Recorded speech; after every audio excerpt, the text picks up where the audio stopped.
Hello folks, today I have a very unique car to talk about. An unexpected vehicle which only 150 units of it were produced.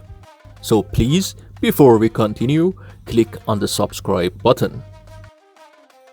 It took me almost 1000 kilometers of driving to reach this destination and film this car to prepare this episode.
In 1997, almost 2 years before the birth of the Peugeot cars, Tehran, the capital of Iran, hosted the 8th summit of the Organization of Islamic Cooperation.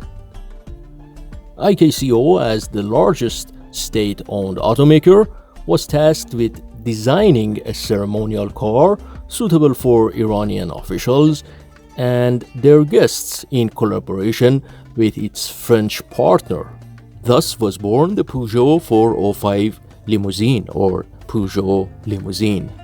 It wasn't just about lengthening a car, it was about creating something that looked more dignified and official. A vehicle that could carry ministers, ambassadors, and heads of state with a sense of respect. In the design and construction of this car, 35 parts of the sedan version had to be changed and 84 parts had to be completely rebuilt. During the production of the Peugeot Limousine, IKCO replaced its exterior parts with the Peugeot parts, and thus the Peugeot parts Limousine was born. The Peugeot parts Limousine gained greater popularity among officials and members of society due to the Peugeot parts' more luxurious nature and more modern design. Some owners of the 405 Limousine also changed the appearance of their car to parts.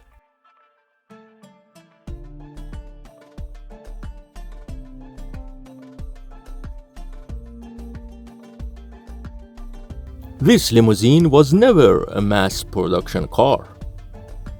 It was built with a very specific purpose: to serve as an official vehicle for ceremonies and government use. From the outside, it looks like a stretched Peugeot 405 or parts depending on the version. The body lines are instantly familiar, but the added doors and extended wheelbase set it apart. Step inside and at first glance, it feels just like a standard 405. The dashboard, the trim, the switches, they are all borrowed directly from the sedan. But the real story is in the rear cabin. The seating layout was reconfigured for formality, allowing space for officials to be chauffeured in comfort.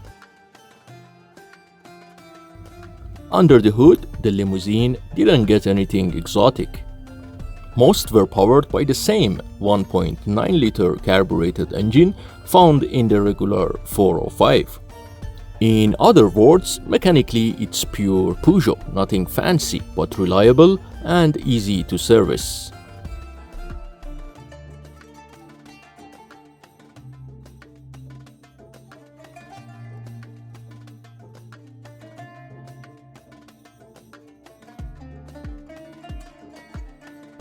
A total of 150 Peugeot limousines were produced, 120 of which were delivered domestically, and the remaining 30 of them were delivered to India, Afghanistan, China, Pakistan, Turkey, Azerbaijan, and Iraq to use by the governments of those countries or the Iranian embassies.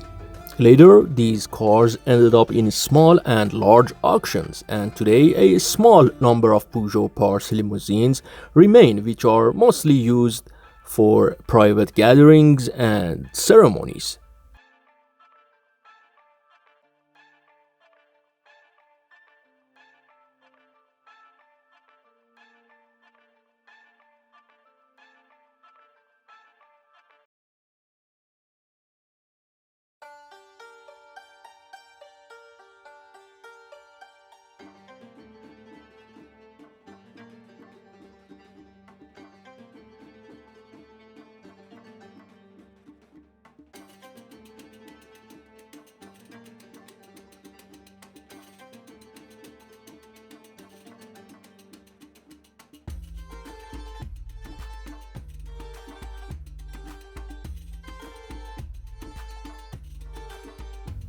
Luckily, there was another limousine up for sale, so I drove across the city to check it out.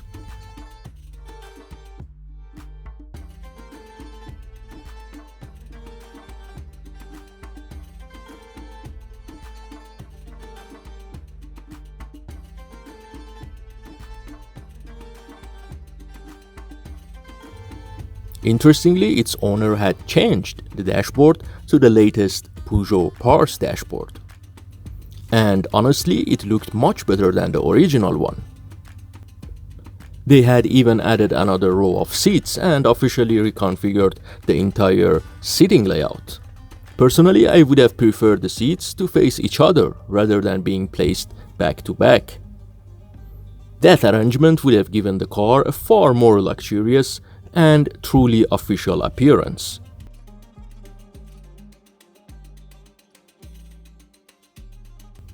And with that, my mission in Tehran came to an end. It was time to drive all the way back home.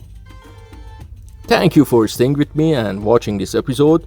Please don't forget to subscribe to this channel for more unique stories.